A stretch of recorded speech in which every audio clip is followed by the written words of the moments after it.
Senhor, nós queremos te agradecer, Pai, por mais este momento, por mais esta aula que o Senhor nos proporciona. Obrigado por cada aluno que está aqui nesta noite, Senhor. Que o Senhor possa, Senhor, abençoá-los, guardá-los, abrir, Senhor, o seu entendimento para receber a boa palavra, Pai. Obrigado por cada aluno, Senhor, que o Senhor tem nos dado, Senhor. Por cada irmão, Senhor, que tem se comprometido com a sua palavra, Senhor, e com o ensino da tua escritura, da tua palavra, Pai. Obrigado, Pai, que eles possam crescer na graça e no conhecimento, Pai, no nome do Senhor Jesus. Amém? Amém. Então, lá em Ezequiel, nós encerramos a aula passada, antes do feriado, nós lemos ali algumas partes, alguns trechos da carta de Paulo a Filemon. Nós viemos ali parando, fazendo uma hermenêutica e uma exegese do texto. Viemos ali tirando de dentro para fora, extraindo as verdades bíblicas ali contidas ali, e vimos como o apóstolo Paulo ele era didático, nas suas escritas. Ele nunca começava e ia direto ao assunto, Ele sempre começava o seu sermão, a sua carta, primeiro cumprimentando os irmãos, agradecendo, falando que ele era chamado por Deus, não pelos homens, que ele era servo, e depois, por último, ele ia revelar a sua chamada ao seu ministério. Então, quando nós olhamos para Ezequiel, capítulo 37, nós estávamos falando de ossos, lembra? Ossos, nervos, pele, que são as estruturas do sermão, tá? Quando nós olhamos para Ezequiel capítulo 37 e paramos para observar que todo sermão precisa de uma estrutura, primeiro, antes de Deus colocar aquele exército que estava morto de pé, o que ele fez? A pele ficou em pé sozinha? Os nervos ficaram em pé ali sozinhos? Não, Fetiza esses ossos. Isso. Então, os ossos, olha só, isso aqui é importante, Os ossos são a estrutura, que vão o quê? Que vão suportar aquilo que você vai falar. Entendeu? Estou fazendo uma tipologia para vocês entenderem que, dentro de um sermão, você não pode já ir falando da pele, dos ossos, do nervo, Você precisa primeiro colocar o seu sermão de pé com uma estrutura. Os ossos. Então, os ossos são uma estrutura. Então, o seu sermão não pode ser bagunçado. Não pode ser uma salada mista, Tem que ter uma estrutura. Como eu disse, primeiro, precisa ter começo. Lembra? Começo, Aí tem uma introdução. Um começo, que é a saudação, o agradecimento. A introdução, que é um texto que você vai ler. Sobre o texto que você vai ler. Aí você vai decorrer o seu texto, vai ter que ter um complemento, Aí quando o pastor dá 15 minutos, você corta um monte de coisa. Corta aí. Corta o começo, corta a introdução. Vai direto para o sermão. Aí o povo sai sem entender nada, porque você teve que atropelar aquilo que você estruturou para falar. Então tem o complemento e depois tem o fim, o encerramento, o fim, que é os agradecimentos também. Aí você vai decorrendo da forma que você vai achando melhor. Mas primeiro precisa ter o começo e o fim. Entendeu? Então, qual é o erro dos pregadores de hoje? Eles não conseguem ter uma estrutura no seu sermão. Eles leem o texto, mas saem do texto e nunca mais voltam no texto. Entendeu? Então, se você lê o texto, um exemplo, se a sua mensagem for temática, você precisa ter um tema do texto que você leu, você pode sair do texto. Tanto que depois você volte explicando ali o que você acabou de ler, para que o povo que está ouvindo você entenda o que você está ministrando. Amém? Amém, irmãos? Amém. Então os ossos, eles são uma estrutura, você precisa ter o quê? O conteúdo, né, que vai estar sobre os ossos, que é o conteúdo. Né? A pregação, como eu disse para vocês, ela precisa ser bíblica. Amém? Pastor, mas eu quero usar subsídios teológicos, livros, frases, né? Não tem problema você usar, mas a sua mensagem precisa ter um texto bíblico. Ela precisa exaurir, né, da Bíblia. Amém? Uma outra coisa que eu anotei aqui para falar para vocês é o seguinte, ó. Por que muitas das vezes nós pregamos, temos até a estrutura, a introdução, o complemento, partimos ali para o encerramento, mas as pessoas não conseguem entender?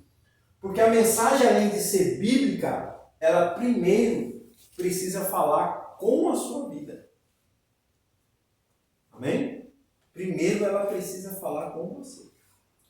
Porque nós pregamos de duas formas. Ó, primeira forma que nós pregamos aos ouvidos, né? Porque você vai falar, as pessoas vão ouvir, certo? E a segunda forma que você prega com a sua vida. É uma espada de dois gumes. Isso. Corta lá, corta aqui. Corta lá e corta aqui na nossa vida também. Corta aqui e corta lá, né? Entendeu? Aqui também pode ser com o seu testemunho. Aqui uma área que muitos não querem aprender. Ter uma vida, né? Às vezes, a sua mensagem, a sua vida fala mais do que as suas palavras. É ou não é? Hã? O que vocês acham? Com certeza. Porque o público sabe quando você fala aos ouvidos deles, mas com a sua vida você não faz nada daquilo que você prega. Entendeu? Isso é importante. A nossa vida tem que se falar mais do que aqui nossas palavras. Às vezes, você chegar num lugar, você não precisa falar. A sua conduta vai dizer, esse irmão, essa irmã tem alguma coisa diferente. Eu preciso saber, porque todo mundo aqui faz alguma coisa errada, mas ele ou ela não faz. O que é? Por que você não se enturma? Por que você não faz? Aí você vai O senhor já passou por isso, mas quando você é honesto, você faz coisas certinho para Deus, as pessoas questionam. Isso aí não é assim, não. Isso aí está escondendo alguma coisa. Você fica me questionando. Esse aí então tem alguma coisa, né? É coisa errada aí.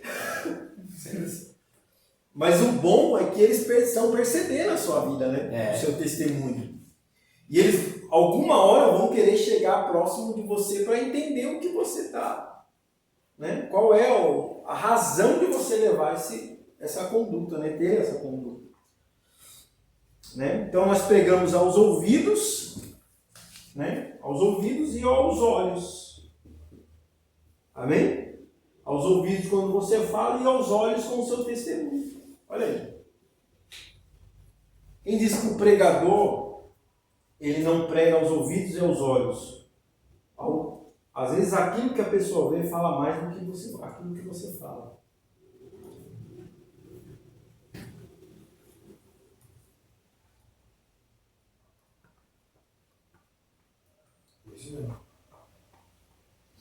Entendeu? Por isso que é importante o estudo da palavra. Porque com o estudo da palavra você vai esmerar mais o seu ministério. Você vai ter o quê? Conteúdo para a sua estrutura, para o seu sermão. Entendeu? E o conhecimento que vocês recebem, né? E vocês pagam por isso, é aquilo que vai dar estrutura para que vocês possam desenvolver o seu sermão. O senhor conhece o Francisco lá, né? Uhum. Da Delta. E na época que eu conheci ele era presidente do sindicato. Daí o genro dele, olha só, comecei a ajudar ele, lá na obra dele, na casa dele. Aí o genro dele falou assim, você é mais um pastor aí, você vai ver. Daqui a pouco ele vai dar um chapéu, você vai levar vantagem, não sei o quê. E eu fiquei sabendo disso. Aí que deu mais vontade de fazer o que é certo pra quebrar a cara dele. Porque eu tava lá na maior boa vontade, peguei na época de depressão, fui na casa dele orar, ele só chorava. Só chorava. Eu comecei a trabalhar com ele. Trabalhar. E ele tem um julgamento ruim seu. O genro dele. Exatamente. E ele falou, esse pastor logo vai dar um chapéu, sério. Falou pra ele? Porque eu comecei a fazer a obra na casa dele lá que ninguém queria fazer. Eu comecei a desenrolar mesmo o negócio, começou a funcionar. Eu falei, vocês estão muito ligadinhos nesse pastor aí, logo ele vai dar um chapéu pra vocês. Por quê? Ele estava acostumado com essa índole dos outros. Eu falei, tá bom, eu vou ficar quietinho aqui. O importante não é o que ele está falando, o importante é o que eu estou fazendo. Depois disso, ele construiu a casa de Suzano, você já foi lá? Nunca fui, não tive a oportunidade. Ele construiu a casa, ele está morando na casa até hoje. Ele casou com a Débora. Depois de tudo que aconteceu, a gente está lá. Tá vendo? Até hoje, eu não sei provar nada para ele. E Deus fez a obra. E Deus fez a obra, porque ele está na igreja. Está na obra, está na igreja, exatamente. É tremendo. Então, mas eu fiquei quieto, deixa Deus trabalhar. Melhor coisa. Nossa, melhor coisa. Olha só, abram em Provérbios, capítulo 25.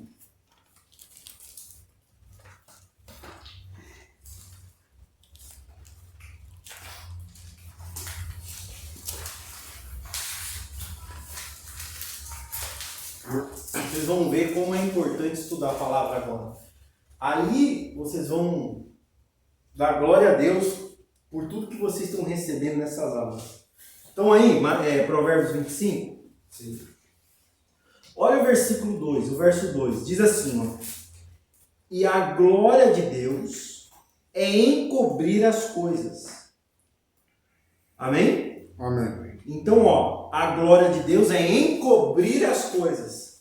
Agora vocês percebem que o porquê que Jesus falava por parábolas.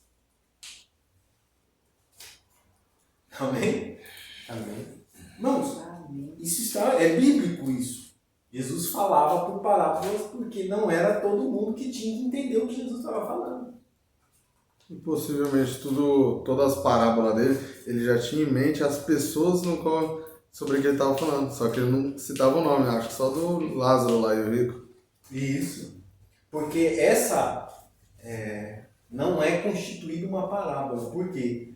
Porque ele usa nome próprio. Quando se usa um nome próprio em uma história, ela deixa de ser uma parábola, uma história fantasiosa, né?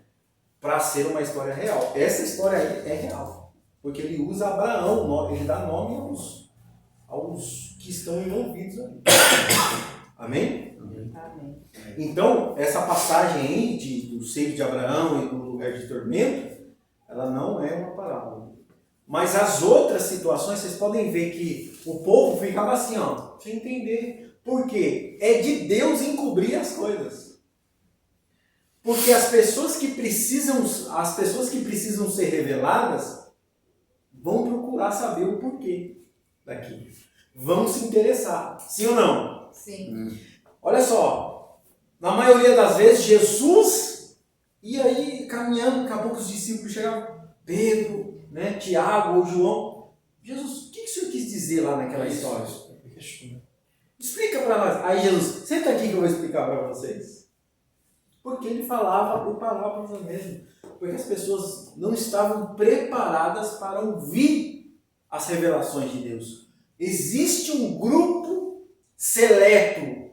Vou revelar para vocês. Existe um grupo seleto que vai buscar as revelações de Deus. Não é para todo mundo. Por isso que o meu coração hoje está tranquilo. Porque eu sei que as pessoas que vão querer as revelações, entender os mistérios, são poucos. Amém? Amém? Olha só, quem são as pessoas? Está no mesmo verso. Verso 2. Então, a glória de Deus é esconder. Não, Deus brinca conosco, né? Escondendo as coisas. Olha só, aí ele diz assim, mas a glória dos reis é esquadrinhá-las. Ou seja, os reis vão procurar, vão esquadrinhar os quatro cantos, vão caçar os tesouros, né? As revelações. Então eu quero já profetizar para vocês que estão aqui nesta noite. Vocês não são qualquer um, vocês são reis que estão esquadrinhando os mistérios de Deus que Deus escondeu na sua palavra. Olha que tremendo. Amém? Amém. Então, esses grupos seletos são para poucos. Quando eu me deparei com este versículo, o Espírito Santo falou conosco que nós temos algo a mais. Quer ver o que fala lá? Abra aí comigo, 2 Coríntios. Primeira carta de Coríntios capítulo 2, versículo 10. 1 Coríntios 2:10. Pode ler, Tiago. Mas Deus nos lá... 10, né? Isso. Mas Deus nos lá revelou pelo seu Espírito. O Espírito penetra todas as coisas, até mesmo as profundezas de Deus. Amém? Então nós temos uma vantagem a mais do que o povo do Antigo Testamento.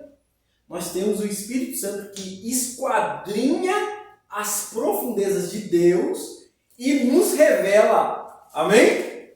Amém. E nos traz à luz aquilo que nós buscamos e entendemos. Vocês podem ver que um texto, né, quando você lê pelo menos umas 10 vezes um texto, alguma coisa começa a clarear para você ali. É ou não é? Sim ou não? Sim. Pelo menos comigo, parece que você vai se enturmando, né? O que eu costumo fazer? Eu costumo entrar na história. Né? Um exemplo, vou pregar sobre Davi. Irmãos, eu assim, nitidamente, eu encarno o personagem de Davi e tento viver a situação, me deparar com aquilo que ele estava vivendo. No 1 Samuel, capítulo 30, vai narrar uma história que Davi foi para a guerra, não deixou nenhum soldado. Quando ele volta, né, os midianitas tinham levado todos os seus familiares, os familiares dos soldados que estavam ali. E aí, o que acontece? Todo mundo começa a culpar Davi.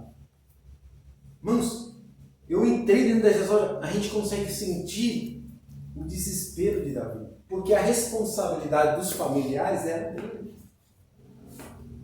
Imagine Davi naquele momento dizendo, não, eu prefiro morrer do que perder a esposa, os filhos, né, de cada soldado que foi comigo. Tanto que ele rasga suas vestes, coloca, né, o peitoral do juízo, vai buscar Deus. Deus fala assim, persiga um pouco, que eu vou fazer com que vocês alcancem eles. Né? Mas até chegar a esse ponto, o espírito de Davi estava acabado. Então, a mensagem ela precisa fluir, você precisa entrar dentro da história, para que esses mistérios que estão escondidos sejam revelados, né, pelo Espírito Santo que vai às profundezas de Deus para nos trazer aquilo que está oculto.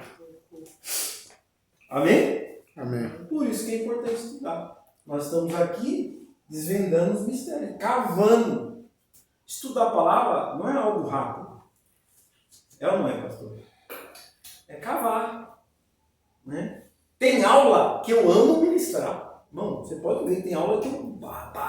Mas sai daqui dando glória a Deus, aleluia, e misturo. Mas tem aula, irmão, que eu não gosto de ministrar aquela aula, mas tem que ser ministrada. Por quê? Porque nem só de terra macia a gente vai cavar, tem terra dura, né? Tem terra que você vai ter que pedir para o Espírito Santo molhar ali com as lágrimas que você vai derramar para revelar, para você encontrar algo naquele lugar.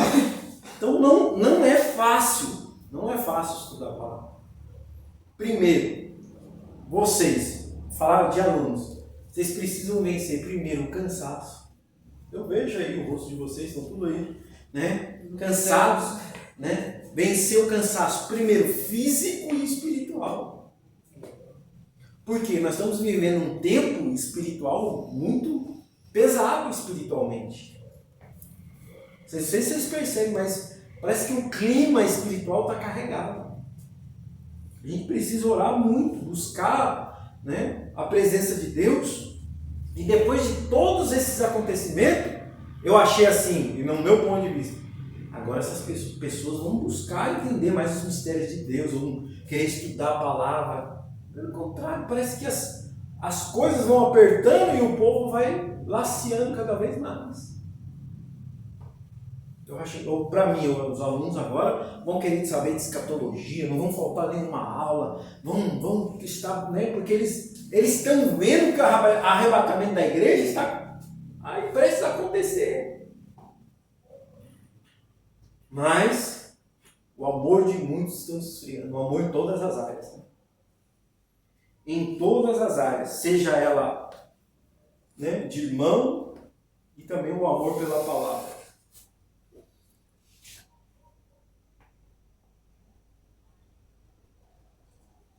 Aí diz assim no versículo 3, ó, como a altura do céu e a profundidade da terra, assim é insondável o coração dos reis.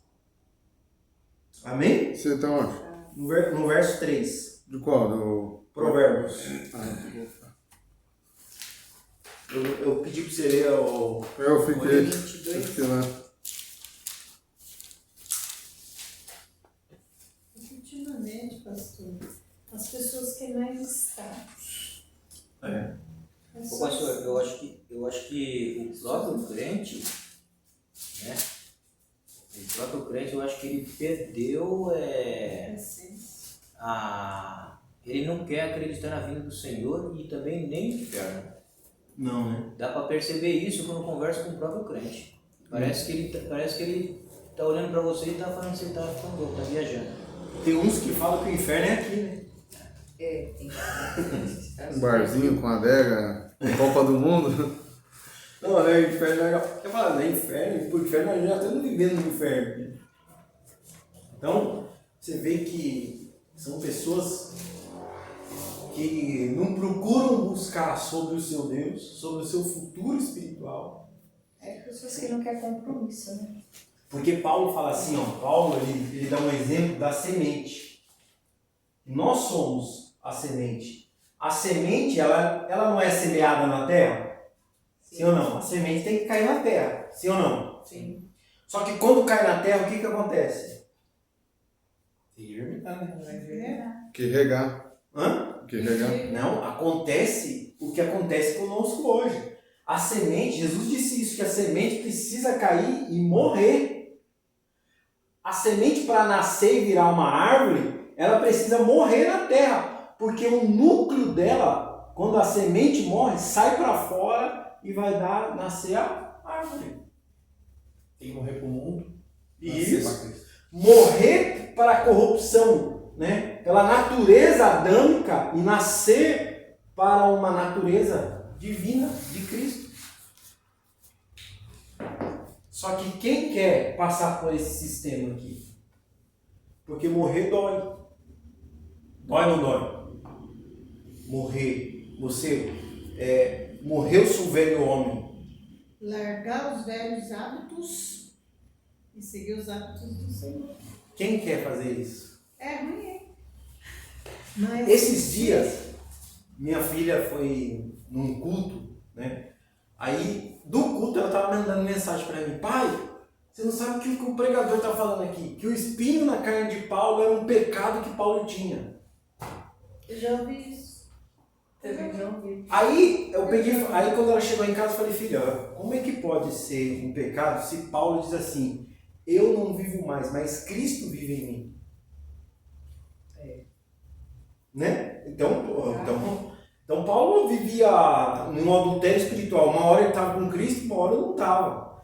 Não existe isso. O próprio dever do espinho, o próprio espinho está no próprio texto. Ele fala assim, a saber, foi-me colocado um espinho na carne, a saber, um demônio, esbofeteador, que esse demônio ele tinha autoridade de Deus para esbofetear Paulo, se Paulo, né, se engrandecesse por ter ido ao terceiro céu.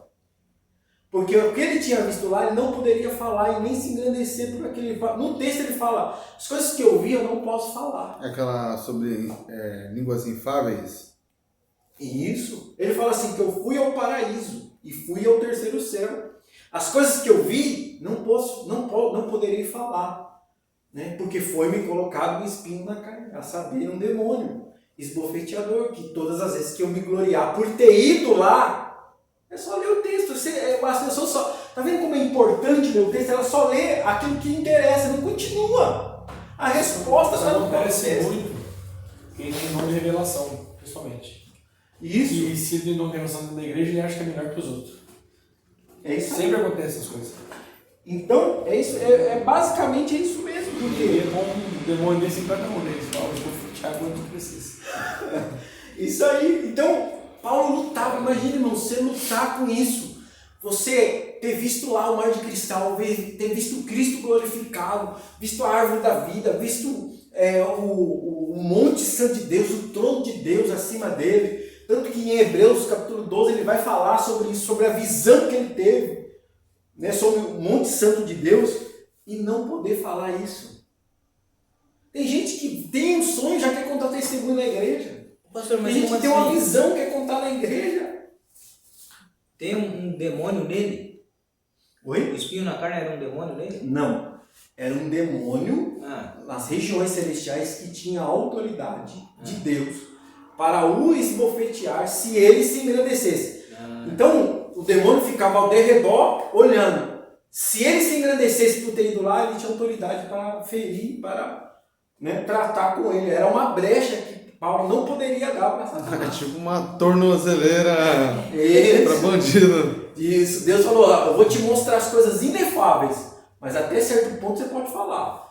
Então, você passou desse ponto, então tem um demônio que vai te pegar. Abra aí, vamos ler esse texto. E é o mesmo conosco, né?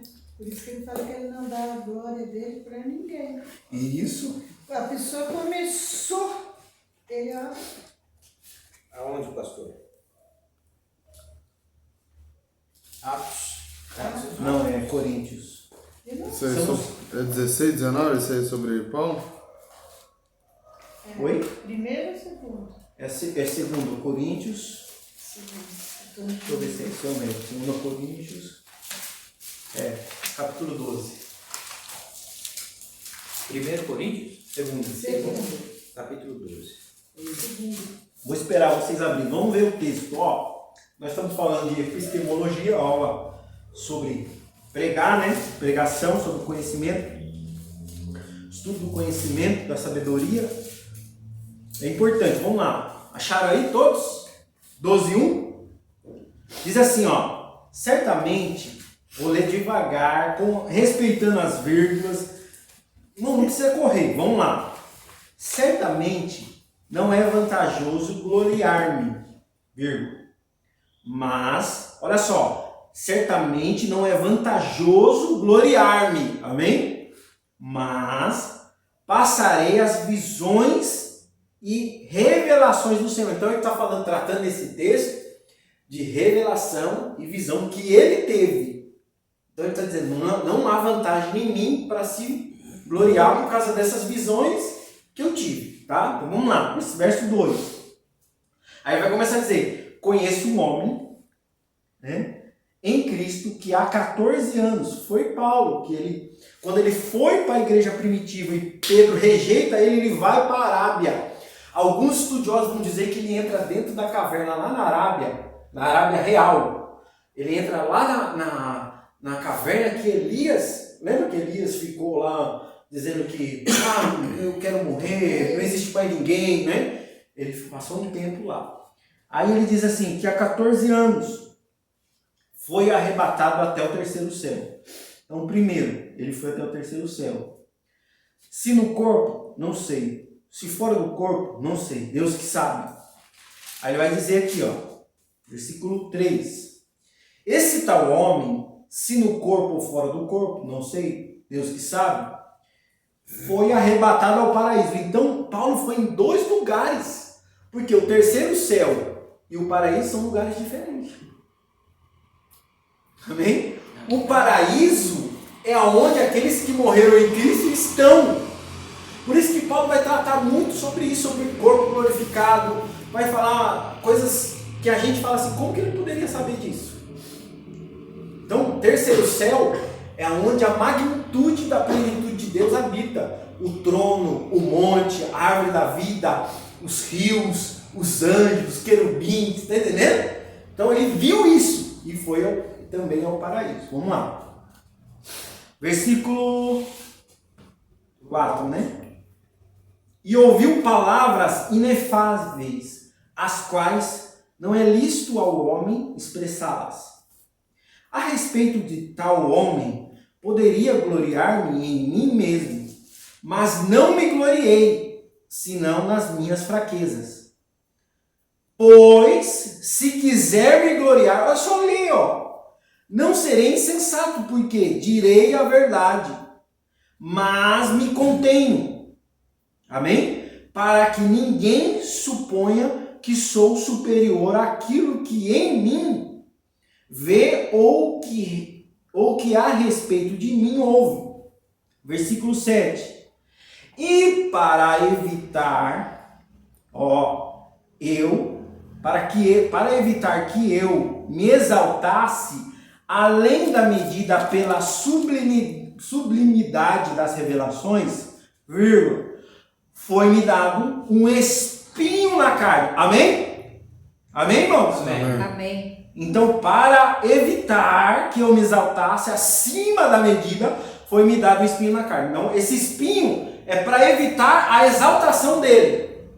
Pegou a revelação? Sim. Continuando o texto. A saber, um mensageiro de Satanás. Amém? Um mensageiro de Satanás que me esbofeteasse a fim de que eu não me exaltasse além da medida. Pronto! Ser arrogante. Que pecado que é que Paulo tinha? Que mulher era que Paulo estava traindo, estava tendo relação aí? Eu já cheguei a ouvir que Paulo era homossexual por causa disso. Que esse espinho na carne era a homossexualidade de Paulo. É brincadeira, né? É só ler o texto, tá tudo aqui, ó. Resposta. Aí ele diz no versículo 8, acerca disso, que disso o quê? Desse demônio, desse mensageiro que tinha autoridade. Acerca disso, 3 vezes roguei ao Senhor para que me afastasse de mim esse demônio. E ele me disse, a minha graça te basta, pois o meu poder se aperfeiçoa na sua debilidade, na sua fraqueza. Portanto, eu, de bom ânimo, decidi gloriar-me, né, nas minhas fraquezas. Então ele não ia se gloriar naquilo que ele tinha recebido, mas se gloriar nas suas fraquezas, a fim de que repouse sobre mim o poder de Cristo. Eu tive que ler esse texto com a minha filha e explicar para ela o que eu estou fazendo com vocês, eu tive que fazer com ela. Por quê? Porque as pessoas, vai falando, as pessoas vão falando. Não, uma criança tem 14 anos. Então, você entender que as pessoas, além de ler todo o texto, elas param na parte que elas querem, suponham aquilo, ou ela ouviu, provavelmente essa pessoa ouviu de outra pessoa pregando sobre isso, pegou aquilo e trouxe. Aí, de um lugar de jovens, que tem lá 50 jovens, alguém vai comentar com alguém que vai pregar a mesma coisa que esse irmão falou. Tá vendo que? É porque a pessoa tem dúvida do espinho na carne, acaba ouvindo, vai falar aquilo que ouviu, mas não foi pesquisado. Vai passando no outro, mas não foi a fundo no que fazer. A respeito disso, Jesus ele nos ensina. Abra aí, Lucas capítulo 10. Abra aí, 10, 25. Vamos lá, Lucas, 10. capítulo 10.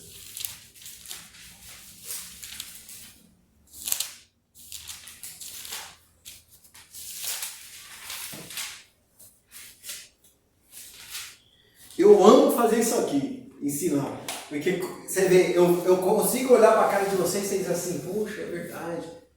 Né? Bom, não tem problema. Quando eu não sabia, eu também falava essas asneiras. Fala mesmo. Porque a gente, às vezes, ouve de alguém, ouve de pessoas, às vezes pessoas influentes, né? Como esse irmão. Teve um pregador famoso que disse que Jesus, ele não era carpinteiro.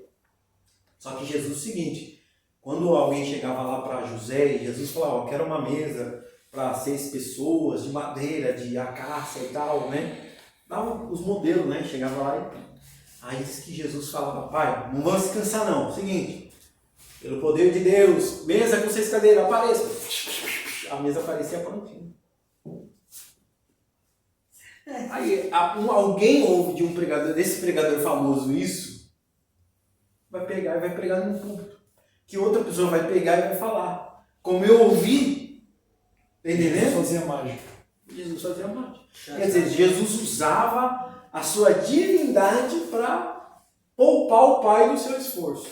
Sendo que Jesus ralou, ele lixou muita madeira para o seu pai. A Bíblia diz, Isaías vai falar que a sua mão era calejada pelo trabalho. O sol o castigava. Jesus não foi poupado por nada. Porque senão nós poderíamos dizer, Jesus, o senhor não trabalhou, o senhor fazia mágica, não poderia cobrar Jesus disso? Não, Jesus passou por tudo que a gente passa.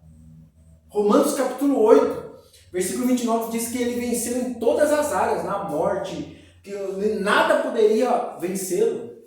Mas alguém que acaba repassando um modelo de ser de mensagem se torna um falso... Um herético, né? E... Está propagando uma heresia. porque plantou em vários corações, né? Aí muitos corações às vezes não têm ansiedade de fuçar para ver se é isso mesmo. Aí fica elas por elas. Aí o outro pastor diz, não, Jesus, só porque ele nasceu numa manjedoura, ele nasceu no meio das merdas. Imaginou José e Maria lá dando a luz, Maria dando a luz no meio das merdas dos boi, das vacas, sei, do camelo, sei lá. Uma pena, né? Nossa, nem lembro. Hã? É até uma falta de respeito falar isso no culto.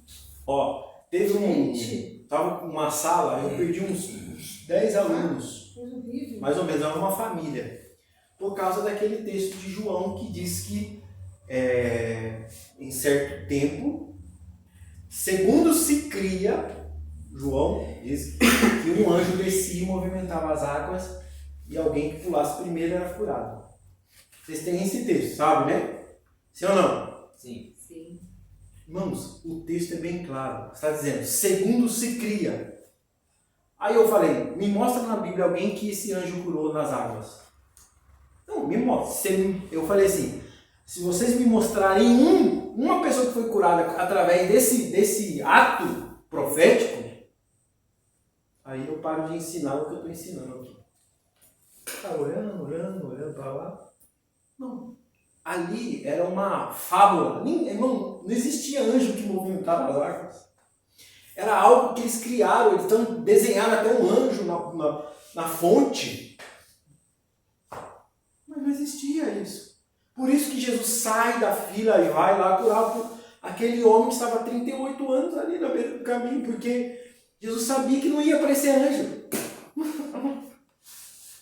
Aí ele mostrou quem é que curava. Mostrou quem é que cura. Tá entendendo? Então, tem pessoas que, se você não estiver disposto a abrir o seu coração para aprender, não vai. Aí você vai estar que nem esse homem que Jesus questionou aqui, ó, 10:25. Estão aí? Sim. Olha que tremendo isso, ó. Eis, vou ler, hein? 10:25 Lucas. Eis que um certo doutor da lei, fala assim, doutor. Doutor. Era um mestre da época.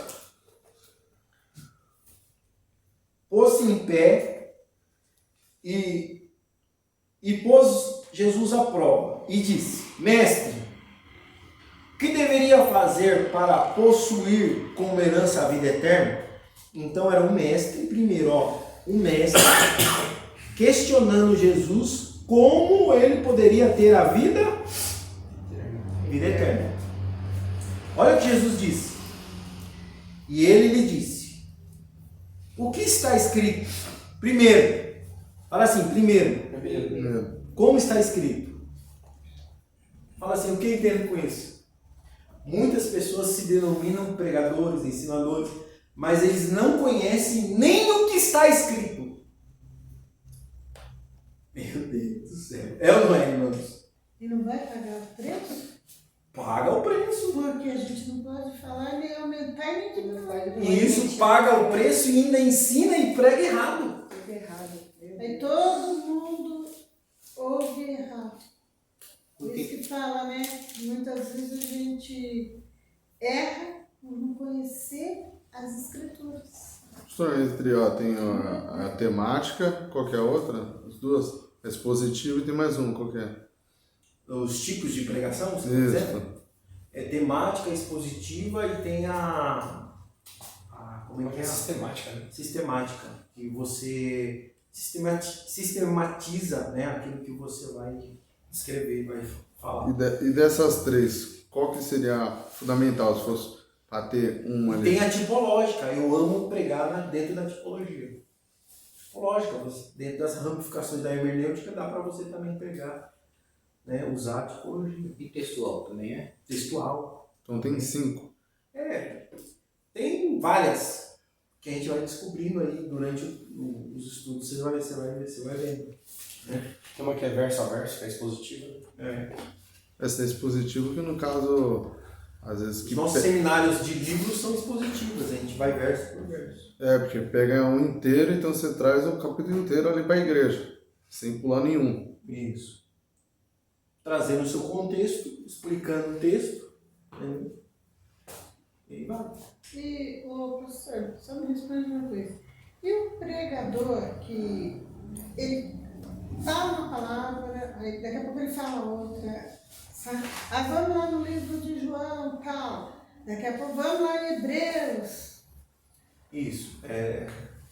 Aí é uma mensagem sistemática, né? Vamos lá em Coríntios. Isso. Ele pode usar vários textos, não tem problema. Tanto que ele volte e depois ele explique o que ele tem, primeiro que ele leu. Posso ler 30 textos, né? Tem pessoas que têm uma mente que vai falando de cor, textos que vão sendo chaves daquele que ele leu o principal. Porque ele quer decorrer algo, então ele quer provar, né, biblicamente que aquilo que ele vai explanar na mensagem não é algo da sua cabeça, é bíblico. Da Bíblia. Isso. Mas ele tem que voltar a explicar o que ele leu. Assim que temos que se policiar também para não ficar falando da vida, né? Isso aí. Né? E tem muitos pregadores que ficam falando, gostam de desenterrar de fundo. Falar de coisa que aconteceu lá. Entende? O que aconteceu. Né? Isso. E uma outra coisa. Tem pessoas que só sabem viver da obra que Cristo fez na sua vida. Entendeu? O testemunho ele é válido, mas ele não é para ser todo culto ser falado aqui, porque a Bíblia diz que Deus faz coisas novas todos os dias. Tem que ser pincelado só, E entendeu? o que Deus perdoa, ele joga no mar do esquecimento e não se lembra mais. Então a pessoa fica remoendo aqui. Relembrando o tempo todo. Eu era matador, matei 10 pessoas. Se desse para voltar e fazer um pouquinho pior, só para aí, reforcei lá o testemunho. Bom, às vezes tem testemunho que as pessoas ficam contando que eu fico com vergonha. No lugar da esposa desse camarada, eu ficava com vergonha. Então, tem coisa que você tem que esquecer. Esquece, acabou. Seu passado, pronto. Se um dia Deus tocar para que você fale que vai edificar, ainda assim. Mas mesmo assim, ainda tente amenizar a situação. Fala por prazer, né? Tem assim o certo, o dia certo que Deus ele faz. É isso. Agora fica muito cansativo, porque o Rio Tietê ele desce, ele não sobe. A cachoeira ela cai, ela não sobe. Isso. Então, tem que andar para frente. Isso, as pessoas ficam que nem curva de rio. Curva de rio para tudo. Então eles ficam catando tudo que passa, que vivem, porque eles não conseguem ler a Bíblia, não conseguem sentar para estudar, para buscar, então eles ficam pegando coisas para falar. Pastor, por que a família foi embora? Porque eles acreditavam que o anjo lá da... Eles tinham certeza que o anjo descia.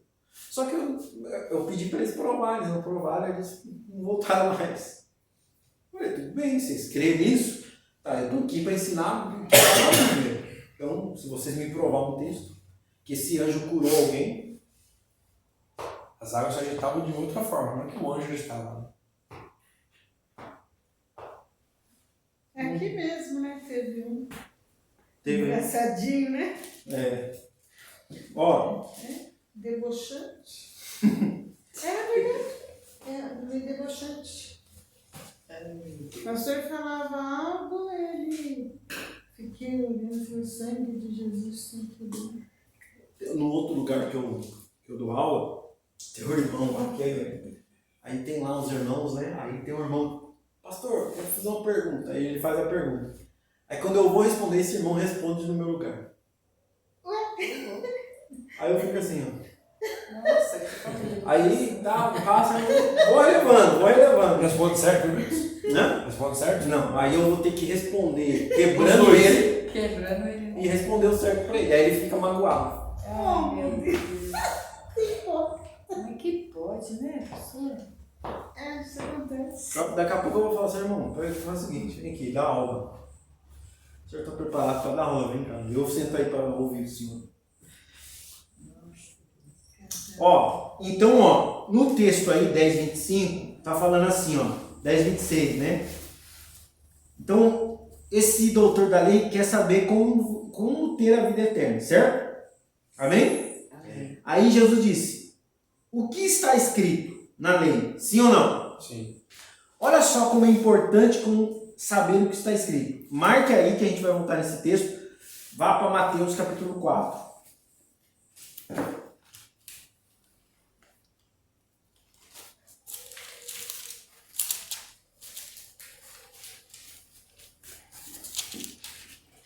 Capítulo 4, versículo 2 diz assim,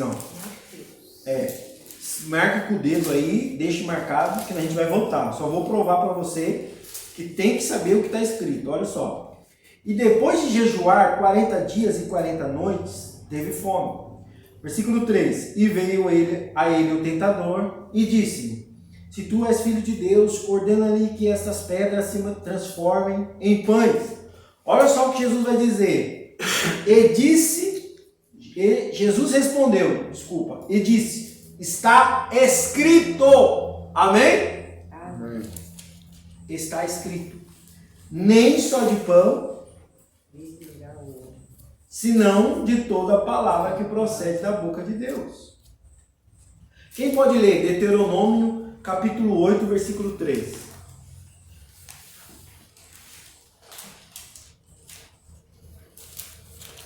Deuteronômio o quê? 8.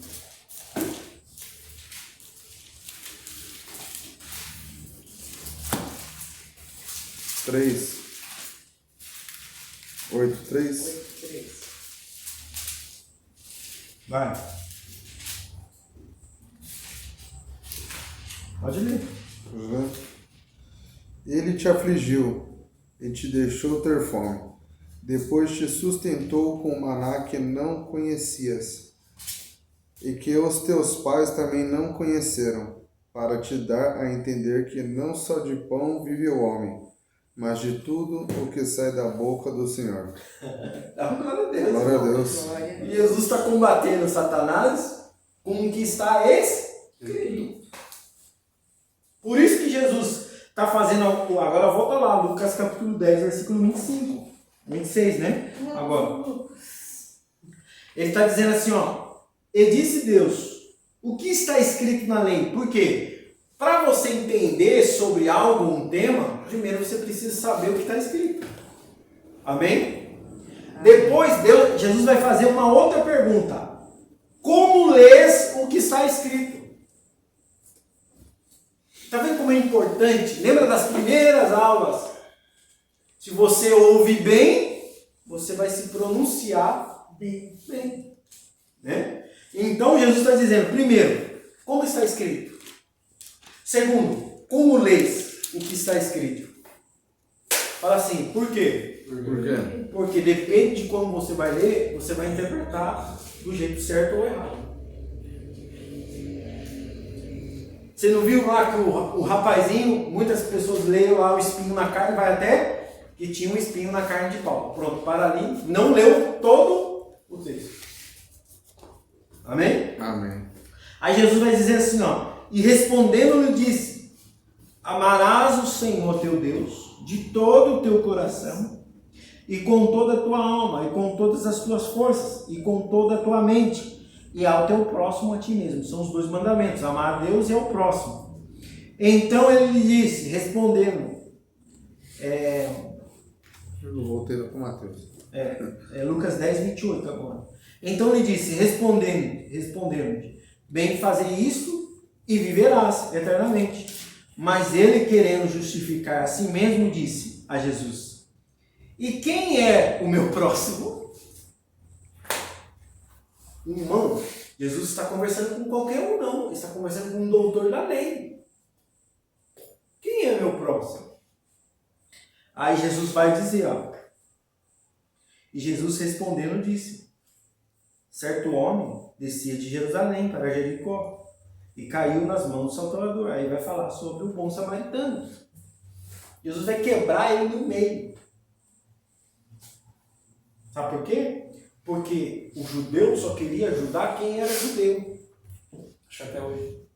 Até hoje. Então Jesus vai dizer, o seu próximo não é quem é do seu sangue, quem é da sua tribo. O seu próximo é qualquer um que vai precisar de uma ajuda. Vai precisar de você. E como você se agiria? Então Jesus está dizendo assim, ó, você tem que, o seu próximo, cuidar do seu próximo como você faria para você mesmo. Então, o nosso próximo tem que ser cuidado. Jesus está dizendo, quer ter a vida eterna? Quer saber quem é o seu próximo? Então, seu próximo é quando você cuida de alguém como se fosse para você mesmo. E aí? Estão dispostos? No caso, ajuda a si mesmo. Ajuda o nosso próximo para a gente ajudar. Isso. Quando você for ajudar o seu próximo, você tem que fazer algo para aquela pessoa como se fosse para você mesmo. E também não ficar falando, né? Porque a mão direita dá esquerda. Não, isso aí já é de lei, você não pode nem falar. Né? Mas tem muitas pessoas. Isso aí é até ímpio, cumpre vários Vai lá, princípios. na base, tira foto. Põe no Facebook. Eu trabalho lá no Hospital Dr. Arnaldo. Postando, tipo assim, Ó, ajudei fulano. Direto eu entrava na portaria, pancada de van. Tudo lá do... Lá tem as igrejas, a Deus é Amor, tem uma assembleia, a congregação, aí tem um centro espírita, só naquele lugar que encaminha uma pancada de cesta básica. É? Tá vendo? E é como o pastor Carlos falou, né? A gente, às vezes, está lá olhando no Facebook, a pessoa vai divulgar, né, aquilo, a obra social que ela faz. E eu vou ser sincero para vocês, irmãos. Existe aí uma... Depois que desligar eu falo, para vocês entenderem algo, um raciocínio meu, tá? Mas depois que desligar eu falo. Abra aí em Atos capítulo 8. Quem pode ler para mim? Atos capítulo 8, versículo 26, 27 e 28. Atos do quê? Atos capítulo 8. até o 33, tá? 28 até o 33. Isso.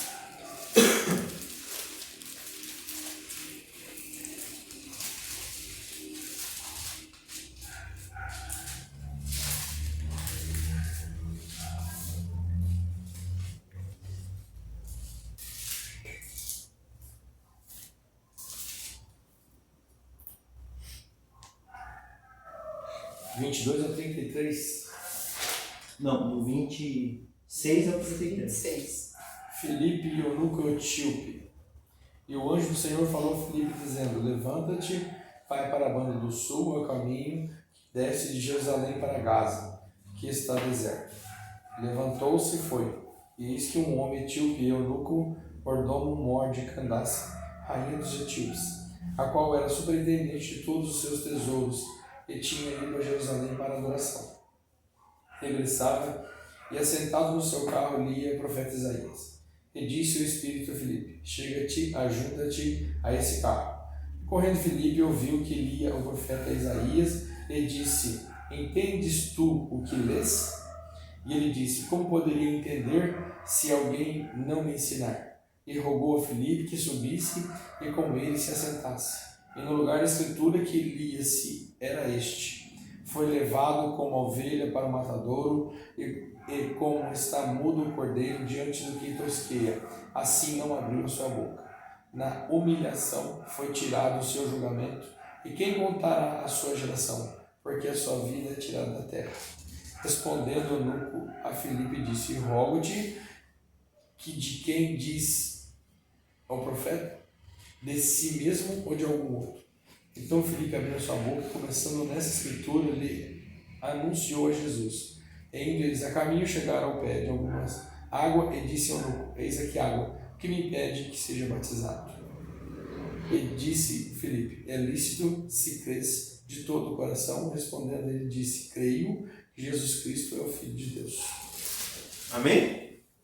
Tá vendo como é importante alguém para explicar? É ou não é? Explicar o que está escrito, porque assim como esse eunuco de Candace, né, assim são muitos crentes dentro da igreja. Eles não sabem diferenciar de quem você está falando, de quem você está citando. Que nem ele estava lendo uma passagem de Isaías que se refere a Cristo, né? Aí o eunuco, qual é a dúvida dele? Ele estava falando de si mesmo, de Isaías, ou de alguém? Então o Felipe falou assim: deixa eu falar, porque desse aí eu conheço, eu andei com ele. Aqui é de Jesus, tal, o ministério, morreu na cruz, foi crucificado, no terceiro dia ressuscitou. E a sistemática da mensagem foi tão tremenda, né, que ele já se batizar. O ensino da palavra é isso. Aí você está vendo o discipulado, que é o estudo bíblico, mostrando biblicamente para as pessoas o trabalho de Cristo na cruz, que vai levar a pessoa a ter a vontade de passar pelas águas, de nascer de novo, né? De fazer parte, né, deste povo que é a igreja, a eclésia. Não ficou duvidoso ali, né? Ele já falou que já quer esse rumo, Cristo. Já quero. Tá vendo como é importante você conhecer a Escritura, saber do que você está falando? Aqui entra também como, perdão, pastor, aqui também entra com um modelo de ministração. Uma ministração que você vai explicando, não para confortar o ego das pessoas, mas sim trazer cada um, quero se arrepender. Isso mesmo. Porque o público que você está ministrando, nem todo mundo sabe quem é esse texto aqui, o que se refere a Isaías, para quem que Isaías está falando esse texto. Uhum. Então, é importante que nós, né, como ministros de Deus, temos um ministério, sabemos o que estamos falando. E o que vamos falar? Aquilo que está escrito. Né? Então, nossa aula de epistemologia, que é o estudo do conhecimento, está tratando sobre isso. Sobre exaurir aquilo que está dentro, de dentro para fora. Entendeu? Levando ali a verdadeira palavra, né? Sem mudar, né? Sem acrescentar e sem mudar. Mostrando que é importante você estudar a palavra de Deus. O meu professor, ele diz assim, é impossível alguém querer ensinar a palavra se não tiver lido pelo menos a Bíblia 4 vezes. Se você não leu a Bíblia pelo menos 4 vezes, você não é um ensinador da palavra. Falou assim pra gente. Você é um freelancer. Mas também tem pessoas que leem e não entendem, não? Aí entra a parte da paciência. Agora, se quiser atropelar, né? Isso aí lê tudo. Ah, pronto, ali 4 vezes. Tá bom, fala aí. Você fala aí. É, complicou. Ah, não lembro, Ó. não sei. Pela misericórdia de Deus, esse ano, eu quero terminar esse ano mais uma vez lendo a Bíblia toda. Como diz, islâmico, aos 12 anos de idade, Já conheci. já leu a Bíblia 60 vezes. Com 12 anos de idade. 12 aninhos, sabe? Aí o pregador fala assim, quantas vezes você leu? 59. Você é um preguiçoso, porque não terminou 60. 12 anos. E tanto que quando aquelas passagens que falam assim, ata, né, a lei no teu pescoço, é porque a pessoa não havia decorado a lei. Então era uma vergonha. Imagine um rabino, um filho de um rabino, né, chegando na escola e não sabendo a escritura, a lei, a Torá. Então, para que o pai fazia com que aquela criança passasse uma vergonha, atando a lei. Então todo mundo olhava e falava, isso aí é um preguiçoso. Né? Já imaginou se fizesse isso na igreja? Ó, determinados irmãos vão vir. Né? Primeiro que várias igrejas diminuem. Porque vai mostrar que você é preguiçoso, você não gosta de estudar a palavra. Entendeu? Uns gostam de estudar. Hã? Ia estar todo mundo com o pescoço adornado. Até os ministradores da palavra, aí lascou. Irmão, mas na igreja tá cheio de gente que quer estudar, quer estar aqui. Mas sabe que eles não estão? Vocês querem saber? Oi? Vocês querem saber por que eles não estão? Aqui na igreja, se você falar, tem gente, muita gente que quer estar aqui. Mas pergunta por que eles não vêm. Por quê? Por quê? Fala mais, ó, por quê? Por que eles não vêm? Porque tem que investir. Aí entra X da questão, a incógnita. Ah, eu quero estudar a palavra. Eu acho que a palavra. se o pastor fazer de graça, ele não vai acho que ter, não. Ó, Se olha aqui, fizer ó. de graça, Tem uns que enche chega o assim, saco. pastor, eu quero estudar a palavra, parece o Kiko, né? Puxa, eu quero estudar a palavra, eu amo a palavra, eu vou fazer parte. Aí quando chega aqui, ó, irmão, você tem que fazer a matrícula, pagar a matrícula, a mensalidade. Ah, pastor, então. Seguinte, depois a gente conversa então. Então, mas bom. Ai, meu Deus. Tá brincadeira. Mas tem que partir, né, pastor? Tem que partir das pessoas sentir esse desejo. Sim. É igual o senhor falou aqui, igual o clima, as questões espiritual tá tipo mais pesado, você vê, mudança de governo, vai passando a terra, tudo vai acontecendo. Ou seja, falta a perseguição às vezes. Porque, tipo assim, um cristão é gostoso de ser cristão aqui no Brasil. Porque isso aqui, ó. E se hoje o governo determinar que seja retirado todas as Bíblias? Né? Ó, Quem vai pregar? o governo. Quem tiver estudado. Quem guardou na Quem guardou a tábua do palavra. coração, amém. Isso aí. Quem não guardou, tarde demais. Ó. Pior que vai ter os coaches, né? Tipo, a Bíblia da proibida vai ter os coaches. Aí o povo, tipo, vai se amodelando com... Fora da palavra. Uhum. Ó, a política e a religião, elas estão se tornando um funil porque elas querem apresentar uma pessoa. O anticristo. Então a política e a religião, elas vão apresentar uma pessoa. Então, tanto a política como a religião, elas estão caminhando em vias separadas, porém vão se juntar em uma só pessoa. Você viu agora, essa Copa do Catar, você estava falando que o Islã já está se preparando para juntar as 4 religiões. O judaísmo, o islamismo, o católico e o cristão. Só que uma das condições para se unir com o cristão é ter que tirar a cruz. Então, Então, certo? sim, Tá de boa. Deus abençoe, irmãos.